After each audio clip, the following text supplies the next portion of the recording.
E corre para lá um bocado de crente.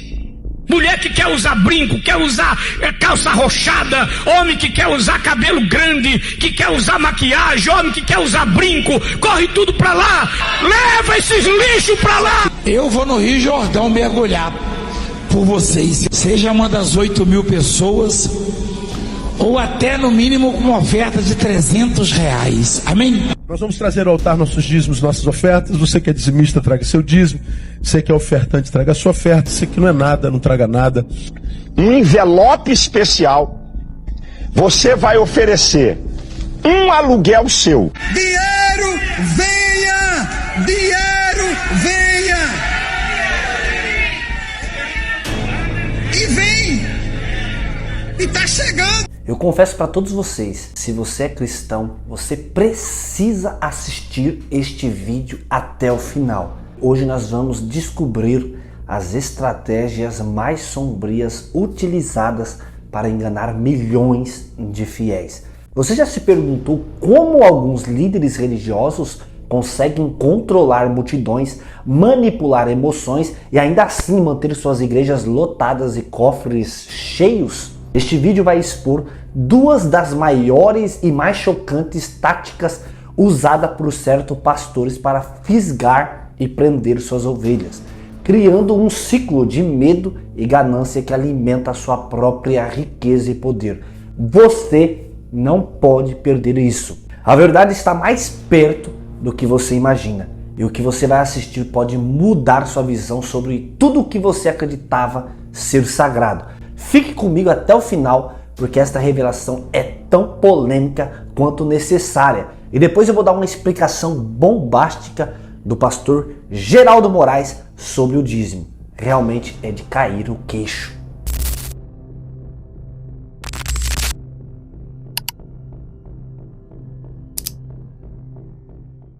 Meus queridos irmãos, mais um vídeo para todos vocês. Meu nome é Felipe Câncio. Se você está chegando aqui agora, inscreva-se no canal, ative o sininho das notificações e taca o dedo no joinha para esse vídeo. Quando chegarmos a 100 mil inscritos, eu vou sortear R$1.000 para um de vocês. Para participar, basta ser inscrito aqui no canal, comentar aqui no vídeo e também tacar o dedo no like para o mesmo. E se você está precisando ganhar um dinheiro, fazer uma renda aqui na internet junto conosco, por favor, fique até o final do vídeo que eu vou dar todas as dicas necessárias para você começar a ganhar dinheiro hoje mesmo, certo? Então aproveite essa oportunidade, é única e é para você. Hoje eu quero mostrar aqui as duas grandes estratégias que alguns pastores utilizam para manipular seus fiéis e manter suas igrejas lotadas. Essas táticas não apenas exploram as emoções, mas também criam uma relação de dependência, onde o fiel sente que não pode sair daquele ambiente sem sofrer consequências espirituais. Vamos falar sobre o medo e a ganância, as duas principais armas que esses líderes religiosos usam para manipular pessoas. A primeira estratégia, o medo. O medo é uma das emoções mais poderosas e frequentemente utilizadas por esses pastores. Eles se utilizam de discursos carregados de culpa e ameaças espirituais, como: se você não dizimar, Deus vai pesar a mão sobre você. Ou se você sair da igreja, o diabo e 7 demônios vão destruir sua vida. Ou se você não obedecer ao líder, estará desobedecendo diretamente a Deus. Essas afirmações criam um ambiente de terror psicológico, onde o fiel é constantemente confrontado com o medo de perder a proteção divina.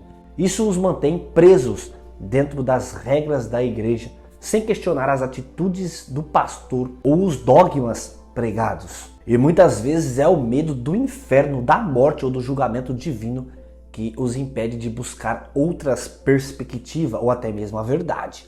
Eles acreditam que ao sair da igreja ou desobedecer ou não dar dízimo, estarão condenados. E é isso, claro, que é explorado ao máximo pelos pastores. Se você não der o dízimo, você está com o nome riscado do livro da vida, você vai queimar no inferno. Realmente, amados, é um absurdo. As escrituras deixam claro que o dízimo não tem nada a ver com a salvação da alma. Então já digo novamente, assista esse vídeo até o final. Além do medo, a ganância é outra ferramenta poderosa. Muitos fiéis são atraídos pela ideia de prosperidade e bênçãos financeiras, algo que esses pastores prometem em troca de sacrifícios materiais. Os fiéis são incentivados a fazer ofertas financeiras especiais, ou seja, dar terreno, dar carro, dar casa, ou comprar objetos ungidos, como toalhas, tijolos e até mesmo sal grosso, ou doar bens materiais, como eu já disse aqui. Ah, eu vou dar um carro na oferta, na fogueira santa, eu vou dar minha aposentadoria desse mês, ah, eu vou dar um terreno, eu vou dar um sítio, e vai indo tudo pro buraco, vai indo tudo pro bolso dos pastores. Esses líderes prometem que, ao fazer esses sacrifícios, os fiéis serão recompensados com riquezas, saúdes e milagre. É um ciclo onde o fiel dá mais e mais, acreditando que está comprando benções ou até mesmo uma vida melhor. E por que isso funciona? Porque a ganância é natural no ser humano e esses pastores sabem explorar essa fraqueza. Eles criam um ambiente onde o fiel acredita que pode barganhar com Deus e isso os prende em um sistema manipulado. Essas duas estratégias de medo e ganância trabalham juntas para controlar a mente e o comportamento dos fiéis. O medo os mantém submissos, enquanto a ganância os faz abrir a carteira. O resultado? Igrejas lotadas e cofres cheios. Salvação de alma que é bom? Nada. E o mais impressionante é que muitas pessoas nem percebem que estão sendo manipuladas. Elas acreditam estar seguindo a vontade de Deus, quando na verdade estão apenas alimentando o poder e a riqueza de um sistema corrupto. Agora eu quero saber sua opinião. Você já presenciou ou viveu algo parecido? E o que você acha dessas estratégias? Deixa o seu comentário, porque essa discussão é importante e pode abrir os olhos de muitas pessoas que estão cegas acreditando que está servindo a Deus, sendo que estão sendo enganadas por causa da grana, por causa do dinheiro.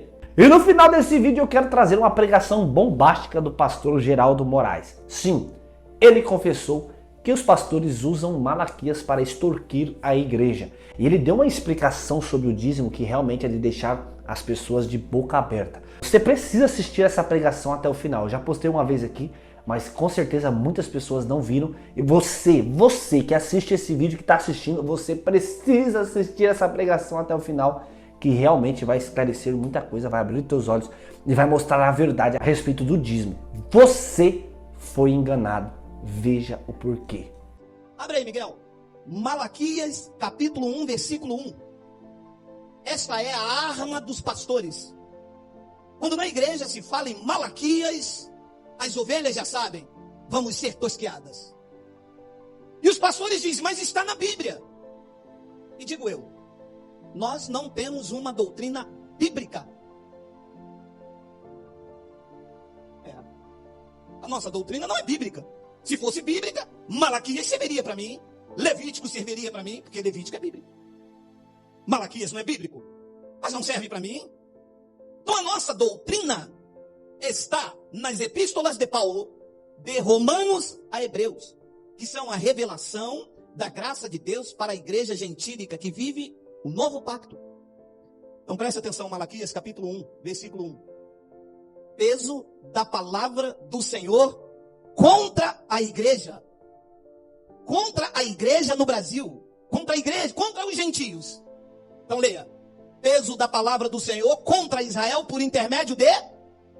Então, o livro de Malaquias, que está inserida na lei de Moisés, não se aplica ao povo gentílico.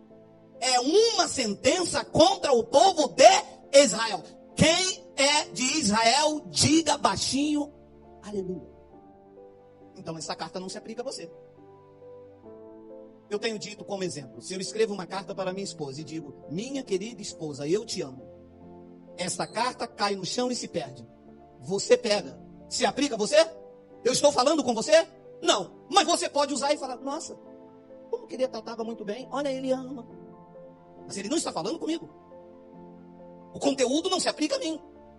Porque eu não estou dizendo que amo você. Eu estou dizendo que amo a minha esposa. Esta carta se aplica a ela. Malaquias não se aplica a você. Malaquias não está falando contra você. O profeta não está sendo usado para mim nos dias de hoje. Para os dias de hoje, quem fala comigo é o Espírito Santo, que é o Senhor, que é Deus, que é um só, por intermédio das epístolas de Paulo. Para os gentios, que somos nós. Então, o que é que os pastores fazem? Pegam Malaquias 3, versículo 8, 9 e 10, e aplicam na igreja dizendo: vocês estão roubando o Senhor. Vocês não estão dando o dízimo do Senhor. E eu vou amaldiçoar vocês. Mas esta sentença não é contra a igreja gentílica, porque nós não estamos mais debaixo de maldição. Ele nos libertou da lei, ele nos trouxe agora para a sua graça.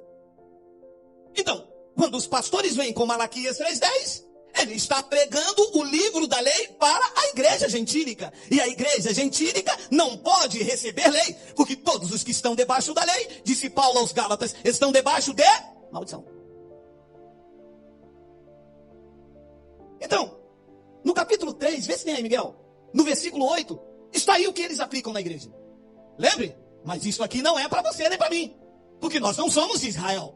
Nós somos da igreja gentílica. Nós somos da igreja do novo pacto, aonde o sumo pastor é que nos conduz em toda a verdade. Então olha o que ele diz. Malaquias 3:8. Roubará o homem a Deus? Todavia vós me roubais. Vós quem? Com quem que ele está falando? Com o de Israel. Diga, não está falando comigo? A carta não é para mim. Vós me roubais. E eles disseram: em que te roubamos? E disse Deus: nos dízimos e nas ofertas. 9. Com maldição sois amaldiçoado, porque a mim me roubais. Sim, todas esta nação, Brasil, Espanha, França, Canadá, não são as nações. Se fosse nações, tinha brecha, porque nações são mais de uma. Então estaria incluída aqui a França, o Canadá, o Zaire, a Colômbia, a Luanda. Mas está no singular, porque está falando com uma nação só. E essa nação é Israel. E nós não somos como Moisés. Isso não aplica na minha vida e nem na sua. Alô, da Zâmbia? Ué, e por que os pastores não pregam isso? Porque são cães gulosos. O seu Deus é o ventre. Estão atrás de tosquear as ovelhas. As suas solenidades são para ganhos próprios. Eles não querem instrução e verdade. Porque se pegarem o que vem para ir para frente, a igreja fica vazia. Eu não tenho medo da igreja ficar vazia. A igreja não é minha. O que te prende aqui não pode ser a cerca. O que te prende aqui é o alimento. Entende-se? Eu estou pregando aqui sobre o temor do Espírito Santo, senão Paulo se levanta e vai embora. Está aqui como aferidor, e você deve estar aqui assim também. Não pode permitir que eu pregue o engano e você aí alimentando o meu ego, eu te enganando e você deve estar aqui pela verdade. E é por isso que a igreja se tornou o que é, porque as pessoas não vão em busca da verdade. As pessoas vão em busca daquele irmão que é muito legal, ou eu não consigo sair de lá porque lá as pessoas são bacanas. Aqui ninguém é legal, aqui ninguém é bacana, aqui a palavra é que nos alimenta e estamos aqui por ela. E quando alguém errar por nós, por causa da palavra que nos alimenta, nós suportamos uns aos outros em amor. Então olha, com maldição sois amaldiçoado, porque a mim me roubais sim toda esta nação. A nação de Israel, a carta é para ele, Deus está falando com eles. Esta carta não pode ser aplicada na minha vida. Então olha o que ele diz no versículo 10. Trazei todos os dízimos à casa do tesouro. Você disse que ia me suportar? Deixa eu te investir. A casa do tesouro era o templo lá em Jerusalém, aonde os levitas administravam lá dentro. O dízimo era alimento, dízimo não era dinheiro. Dízimo era a 10ª parte da plantação dos judeus, que eles deveriam levar anualmente. Não era todos os cultos. Anualmente eles tinham que pegar 10% da sua plantação e levar à casa do tesouro que ficava em Jerusalém, para sustentar os levitas que não tinham herança e não podiam trabalhar, porque eles ficavam dentro do templo em Jerusalém. Lá era a casa do tesouro. Neste novo pacto, Paulo disse que a casa do tesouro somos nós, vasos de barro, mas com grande tesouro dentro de nós. Por que Paulo disse isso? Porque quando muda o sacerdócio, tem que mudar a lei.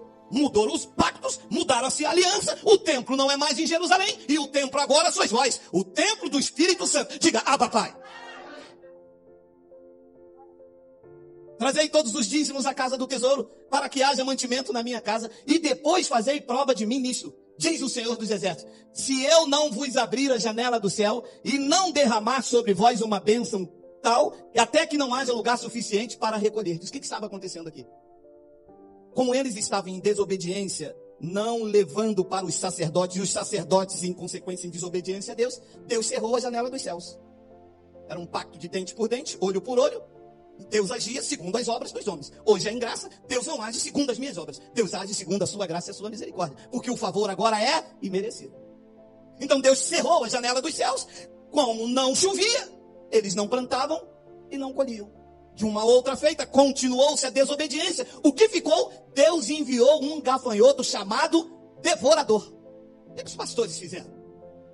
que eles, lindo de morrer, pior que os políticos aí, transformaram o devorador no diabo? É porque o diabo vai na tua casa. Meu amado, você acha que eu vou sair um domingo para vir num lugar, ouvir falar da palavra e o cara dizer que o diabo vai na minha casa? Já não basta os diabos lá em Brasília, meu amado. Ainda vai entrar um outro para comer o que é meu. Meu amado, para comer o que é meu já basta a minha fome. Mas são ameaças. Porque quando eles não pegam na ameaça, ele pega no medo. E as pessoas saem com medo. Ai meu Deus, tá vendo o que aconteceu? Tá vendo? Foi por isso que você não deu dízimo. Menina, eu sou dizimista fiel da casa de papai.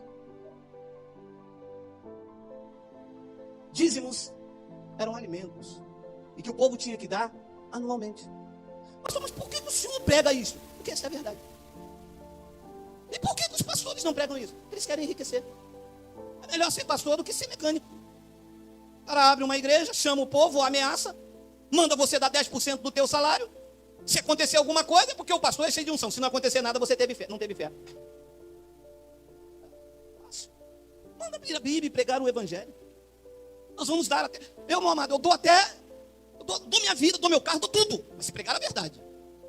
Se eu for apacentado com a verdade, eu dou tudo por gratidão. Porque nada melhor do que você andar na verdade. Pastor, mas se isto aqui é no Novo Testamento, e pergunta os teólogos, então o que Jesus mandou dar no Novo Testamento lá em Mateus 23, hein? Vamos ver. Vamos. Mateus 23, 23. Coloca aí. Vai. Jesus falando com escribas e com fariseus. Preste atenção, você que tem mente iluminada. Jesus está falando com a igreja e com os irmãos. Quem eram os escribas e os fariseus? Os que viviam em Israel, os que viviam sobre a lei e os que seguiam a lei de Moisés. Então, eles tinham que dar dízimos. Então Jesus disse: ai de vós, escribas e fariseus hipócritas, porque dizimais notas de 50 reais, nota de 100, anel de ouro, de brilhante de diamante. Qual era o dízimo que os escribas e fariseus davam? Diga lá, olha lá, hortelã, endro e cominho, porque isso era o dízimo. Você vê as ovelhas levando, o que é isso aí? Saco de milho, para quem? Vou levar meu dízimo para a igreja. Você vê? Que dízimo? Não era dinheiro, dízimo era alimento. Então ele diz, vocês dizimam a hortelã, o endro e o cominho, e desprezais o mais importante da lei. Ah, dízimo era da lei. Ah, e vocês estão desprezando o mais importante da lei, o juízo, a misericórdia, a fé. Deveis, porém, fazer essas coisas, dar o dízimo do endro, e não omitir aquela. Ah, tá vendo? Jesus mandou no Novo Testamento os fariseus dar o dízimo. Olha, eu vou te poupar, mas deixe de explicar. Mateus não é Novo Testamento. Ah, não, espera aí. Ah, não, entrei no lugar errado, tá vendo? Você não prega a verdade. Mateus, Marcos, Lucas e João não é Novo Testamento. São livros históricos que tratam da biografia do nascimento de Jesus nos dias de sua carne. Porque olha o que explica o escritor dos Hebreus. Coloca lá, Miguel. Porque onde há testamento, é necessário que intervenha a morte do testador. Para aí. É verdade. Nunca tinha me mostrado isso. Ora, para ser testamento, tem que acontecer a morte do testador. E se o testador está vivo, então não é testamento. Recebe? Recebo o entendimento do Espírito na minha mente. Então, enquanto Jesus, nos dias de sua carne, o conhecido Emanuel, estava andando em Jerusalém, ainda era a lei, porque a lei e os profetas duraram até João. Então ele estava andando ali, mas ele estava sobre a lei. Jesus nasceu sobre a lei, e nos dias de sua carne, tinha que se aplicar a lei. Porque para ser Novo Testamento, era necessário que intervenha a morte dele. Então, da cruz para cá, aí sim é Novo Testamento. Porque olha o que ele diz, 17, olha, lê agora. Porque um testamento tem força onde houve morte. Não terá ele algum valor enquanto o testador vive. Então, enquanto Jesus estava vivo, não tinha Novo Testamento, ainda era velho. Recebe, diga eu recebo. É isso aí. Pastor, mas por que isso só tem aqui? Não, isso não tem aqui. Isso está aqui. Não está longe de ti, está na tua boca, está no teu coração. Eles que não pregam. Aí toda a doutrina da igreja está inserida onde? Mateus, Marcos, Lucas, João. Aqui é novo, vocês não pregam novo. Olha a mulher do fluxo de sangue, desce Zaqueu. Isso são histórias. Não tem revelação, não tem doutrina. Então eles pegam a passagem de Mateus 23 e diz que Jesus no Novo Testamento mandou dar dízimo. Mas Mateus, Marcos, Lucas e João não é Novo Testamento, porque um testamento só tem força de lei quando o testador morre. E o testador, que é Jesus, estava vivo em Mateus, Marcos, Lucas e João. Então quando você abre da cruz para cá, você não vê Paulo falando em dízimo. Não vê Paulo obrigando os irmãos, sendo pesado aos irmãos. Paulo trabalhava, Paulo passou dificuldade, a igreja, sem acusação da lei, respondeu com gratidão. Não deixava o apóstolo passar a perda. Ele disse: eu recebi tudo, estou cheio, desde que Epafrodito me trouxe das vossas mãos, como um sacrifício suave e agradável a Deus. Mas sem imposição. Você entra na igreja 2 horas pedindo dinheiro. Você entra na igreja, a ovelha sai tosquiada, te ameaça. E a ovelha entra dentro de casa, vê a panela cair, aí ela lembra que o pastor disse: ó, o devorador na tua casa. Uma panela que caiu. E é assim que as ovelhas estão fora do pasto. As ovelhas estão no mundo aí porque entraram dentro. Eu consigo ver, às vezes, com meus olhos espirituais, às vezes elas entram aqui, eu vejo. Caramba, olha, mas o cara chega, passou a máquina. Nem porque às vezes eles passam a máquina 1. Tem uns que tosqueiam, mas chega, passa a máquina e a pessoa entra quebrada. Com vontade de subir. As pessoas querem ouvir tudo, menos de Deus. Que elas foram tão tosquiadas, tão feridas, só prestaram enquanto tiveram, só prestaram enquanto podia dar, que na hora em que elas mais precisaram, ora, sem contradição alguma, o menor é abençoado pelo maior. 8. E aqui, certamente tomam dízimo homens que morrem. Ali, porém, aquele de quem se testifica que vive. Preste atenção na revelação. O apóstolo Paulo está escrevendo aos hebreus. Quem são os hebreus? Os hebreus são um povo que vive em Israel. Você vê que Paulo tira a sua ótica dos gentios e escreve uma carta específica para os hebreus. Todo o conteúdo dessa carta é para os hebreus e que serve de observação, de conhecimento para mim. Quando Paulo escreveu esta carta, ele escreveu no ano 65. E o templo em Jerusalém só foi derrubado nos anos 70, de acordo com a profecia de Daniel. Então, neste tempo aqui ainda, aos hebreus, o templo levítico estava de pé. As pessoas aqui em Hebreus, olha, carta aos hebreus. Neste tempo aqui, no ano de 65, o templo estava de pé e as pessoas levavam sacrifícios, levavam seus dízimos ainda. Porque o ano 70 da profecia não tinha chegado e o templo não foi destruído. Então Paulo está dizendo, aqui certamente, aqui não é aqui em Caxias, aqui não é aqui no Brasil, aqui é lá na cidade dos hebreus, no ano 65. Então eles usam isso aqui e dizem, não, aqui certamente tomam dízimo os homens que morrem, mas ali, porém, aquele que se testifica que, de quem vive, está apontando para Melquisedeque. Quando Abraão deu dízimo a Melquisedeque. Então olha o que ele diz no versículo 9. E por assim dizer, por meio de Abraão, até Levi, que recebe dízimos, pagou. Agora preste atenção, você que conhece a graça. Abraão estava representando os gentios, ou Abraão estava ali representando o sacerdócio levítico? Então Abraão não foi exemplo para que os gentios dê dízimo. Abraão foi exemplo para o sacerdócio levítico, que quando Abraão encontrou Melquisedeque, os levíticos não tinham sido levantados ainda, e Melquisedeque, que era Deus, estava pré-anunciando o evangelho da circuncisão a Abraão. Olha o que é que diz no versículo 10. Porque ainda ele estava no lombo de seu pai, quando Melquisedeque lhe saiu ao encontro. 11. De sorte que se a perfeição fosse para o sacerdócio levítico, porque sob ele o povo recebeu a lei, que necessidade havia logo de que outro sacerdote se levantasse segundo a ordem de Melquisedeque e não fosse chamado segundo a ordem de Arão? 12. Porque mudando-se o sacerdócio, necessariamente se faz também mudança de lei. Mudou o sacerdócio. Não é mais o templo em Jerusalém.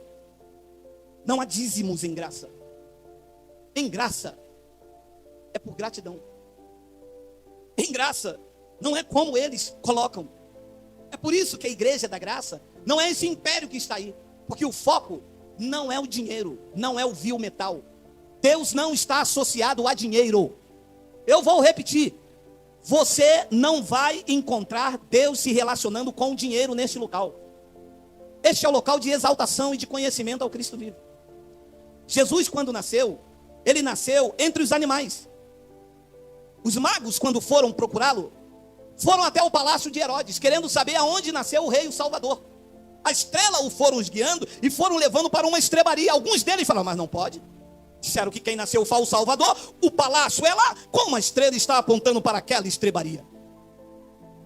O rei do universo resolveu nascer entre os animais e decidiu morrer entre os ladrões. Ele poderia nascer no palácio de Herodes, podia ter sido enterrado na tumba de Faraó. Não fez, para que os homens que têm olhos iluminados entendam que a maior riqueza que se pode ter não é o vil metal. Ele não quer que ajunte tesouro nessa terra. O que ele te deu é para o teu aprazimento, para sustentar nas tuas necessidades. Nós não temos ganância financeira, não há teologia da prosperidade. A nossa maior riqueza está viva, sentado no trono do universo, governando todas as coisas pela palavra do seu poder. Em graça não há esta manobra, esta sede, esse engano. Olha aí, o Golias vai cair. Olha esse envelope. Tem até um aqui de outro ministério. Olha aqui esse envelope. Toma aí. Não é isto. Não é isto. O propósito não é este. O propósito é levar o conhecimento e libertar as vidas cativas, amarradas, ajudar os necessitados, os aflitos. Esse é o propósito da igreja em graça, somar na vida do outro. É isto que o apóstolo Paulo deixou como ensinamento. Olha lá, 2 de Coríntios 9, pode passar por causa do horário, senão eles não me suportam. Olha lá. Agora sim, segunda epístola de Paulo aos Coríntios, a igreja gentílica. E digo isto, que o que semeia pouco, pouco também ceifará. E o que semeia em abundância ceifará. 7. Olha, se eles vão pregar isso. Se o pastor vai abrir isso dentro da igreja. O pastor quer abrir a igreja para ele não trabalhar mais e depois vir aqui quando alguém perguntar. E o pastor faz o quê? Eu vivo da obra. Eu sou vivo da obra, mas cadê tua colher de pedreiro? Cadê tua enxada? Cadê tua marreta? Não, eu vivo da obra de papai. Da obra de papai é mole, meu irmão, com o suor das ovelhas, né? As ovelhas não podem comprar um remédio, se comprar o remédio está roubando de Deus. A mulher bateu aqui, pastor, eu queria tanto comprar um gás, mas o único dinheiro que eu tinha, eu tive que dar o meu dízimo. Eu falei, minha irmã, a senhora volta lá. Não, mas que se eu for lá, então vamos nós dois. Não, eu falei, então deixa, minha irmã. Já, oi, manda o dinheiro para a senhora comprar o gás. Minha irmã, vem na nossa reunião, vem ouvir a verdade. Não deixe de comprar o gás para sustentar esses lobos vorazes. Deixar de comprar um remédio para sustentar pastor de carro zero. Pastor com os filhos estudando nas melhores escolas e o povo gemendo dentro da igreja. Vai ver aonde eles estão para pregar um evangelho mentiroso. Porque se fosse para pregar a verdade, até daria, né? Mas para pregar um evangelho de mentira, 2 horas na quarta, 2 horas no domingo, 2 horas de noite, a ovelha dá ainda é ameaçada. Olha, se eu pegar você numa igreja dessa, olha, eu estou avisando você, eu vou dar em você, hein? Porque não é possível. Olha lá. Cada um contribua segundo propôs no seu coração. Olha a diferença. Amado, vocês sabem, eu só tenho a 4ª série. Mas veja bem, contribuir é uma obrigação? Não. É uma coisa voluntária, gente. Ora, eu venho aqui, tem um ar-condicionado, tem uma água, o lugar é legal, pastor chatinho, mas tem que suportar em amor. Eu estou vendo que eu estou sendo instruído, isto me faz bem, não há ameaças, eu aprendo, os irmãos me acolhem. Bem, esse mês eu não posso dar nada, poxa, apertou lá em casa, eu estou me equilibrando. Pô, mas eu vou ajudar pelo menos a cooperar com uma água, um café, alguma coisa. Ninguém me impede, ninguém me cobra nada. Meu amado, isso é uma contribuição. É isto que o apóstolo Paulo ensinou para este momento da igreja. Cada um contribua segundo 10%. Segundo o que o pastor mandou. Não o que está aí dentro do seu coração. Eu tenho pessoas aqui que dão 100%. Não.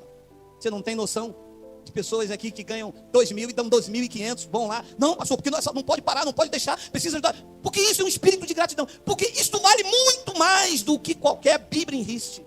Porque é tocado pelo Espírito Santo. Se a tua semente não for tocada pelo Espírito Santo, ela não germina. Ela germina quando é o Espírito Santo a tocar. No antigo pacto, o homem tinha que tocar em Jesus, a mulher do fruto do sangue tinha que tocar em Jesus. Isso é no antigo pacto. No novo pacto, é o Espírito de Cristo que toca em nós. Nós somos tocados. Nós somos sensibilizados a ajudar, a fazer, a contribuir. Isso é o Espírito que permeia a igreja em graça. Ele diz, cada um contribua segundo o propôs no seu coração. Ah lá, não com tristeza. Me desculpa, você vai me suportar mais 5 minutos. 10 horas. Olha, meu irmão, eu posso lhe garantir, todos os dizimistas da tal igreja dão dízimo com tristeza. Caramba, recebi um dinheiro aí, 3.000 reais. Eu vou ter que tirar 300 reais. Fazer o quê, né? Está na Bíblia, né? É a palavra do Senhor. É a palavra do Senhor. É a palavra do Senhor. Cara, puxa. Não é a palavra do Senhor. É a palavra do Senhor para os de Israel. Para nós, os da graça, é esta. Cada um contribua segundo propôs no seu coração, não com tristeza ou por necessidade. Por que é que Paulo estava fazendo isso? Porque Paulo, como saiu da lei, sabia que as pessoas debaixo do espírito do dízimo, ou dão dízimo ou com tristeza ou por necessidade. É ou não é você que veio de lá? Hein, pessoal? Você veio de lá, você dava pela necessidade da janela dos céus abrir. E não abria nunca. Só abria para quem estava aqui atrás. Para quem estava aqui atrás, abria janela, abria porta, abria telhado, abria casa, abria o mar vermelho. Mas os daí, nunca. Porque era um espírito de barganha que eles colocavam em nós, entendeu? Se eu der, Deus me abençoa. Se eu não der, Deus não vai me abençoar. A graça veio e tirou isso e disse, não, você já é um abençoado com todas as sortes de bênçãos. Com certeza muitas pessoas vão aparecer aqui nos comentários abaixo falando que essa pregação não tem nada a ver, que, nossa, ele está falando abobrinha. Amados, realmente o pastor Geraldo Moraes, ele fala toda a verdade a respeito do dízimo. Se você não quer acreditar, você quer continuar dando dinheiro para o teu pastor, continue. Aí muitos perguntam, mas como a igreja vai se manter sem dinheiro? Amados, oferta voluntária para a manutenção da igreja, para ajudar os pobres e também para construir novos templos. Mas pastor e obreiro não tem que ganhar nada, e muito menos apóstolo e bispo. O nosso salário é a salvação da alma, certo? Como o pastor Geraldo Moraes falou. Ó, palmas para o pastor. Ele está 100% correto nas suas palavras, na sua posição. E se você discorda, é porque você não entendeu as escrituras. Procura ler o Novo Testamento, que você vai abrir os teus olhos também. Deus abençoe você que assistiu esse vídeo bombástico, polêmico e também informativo. Fiquem com Deus e fique agora com um recado especial do meu irmão Tom Dimas e comece hoje mesmo a fazer a tua renda aqui na internet. Fui! Eu acredito que essa propaganda seja a propaganda mais sincera de todos os tempos, mas enfim, eu sou o Tom Dimas Torres e essa é minha esposa Natália Torres, dá um oi aí. Oiê! Olha, eu não tô aqui para poder ostentar e jogar dinheiro na sua cara e dizer que você vai ganhar rios de dinheiro do dia para a noite. Não. Eu tô aqui para te falar que se hoje você tem acesso a um celular conectado com a internet, você pode aumentar a sua renda, fazendo uma renda extra. Existe um programa chamado Rendatom. Sabe aquelas maquininhas de cartão de crédito? Você pode indicar aquelas maquininhas de cartão de crédito e faturar por dia de 320 a 640 reais. Se você souber indicar aquelas maquininhas trabalhando da sua casa de forma honesta, você pode fazer uma boa renda extra. Um grande exemplo disso é o nosso aluno Douglas, que é tetraplégico, independente das suas condições, confiou no meu trabalho e conseguiu fazer sua primeira indicação de maquininha e colocou no bolso 320 reais. Existem pessoas que começam a fazer 1.000, 2.000, 3.000, 5.000 reais trabalhando em casa e estão aumentando a sua renda. Se hoje você tem um desejo de aumentar a sua renda porque o final do ano está chegando e a pior coisa que tem é chegar no Natal sem grana nenhuma, eu vou te dar a oportunidade de conhecer o meu trabalho, sem promessa milagrosa, sem aquela lorota toda. Clica no primeiro link que está no comentário fixado desse vídeo, me chama no meu WhatsApp. Lá no WhatsApp a gente vai poder conversar e eu vou te mostrar qual é a melhor forma de você começar. Tom, mas você vai me vender um curso no final? No final eu vou te apresentar o meu programa de ensino, que é o Fórmula Enriquecendo Online. Se fizer sentido para a sua realidade, você vê que eu, Tom Dimas, eu conquistei a sua confiança, vai ser um prazer muito grande ter você como meu aluno. Caso contrário, se você vê que eu sou só mais um charlatão, não tem problemas, eu vou continuar transformando a vida de outras pessoas que têm interesse em mudar suas vidas financeiras. Tamo junto. Se você tem interesse, clique no primeiro link do comentário fixado e me chama no meu WhatsApp.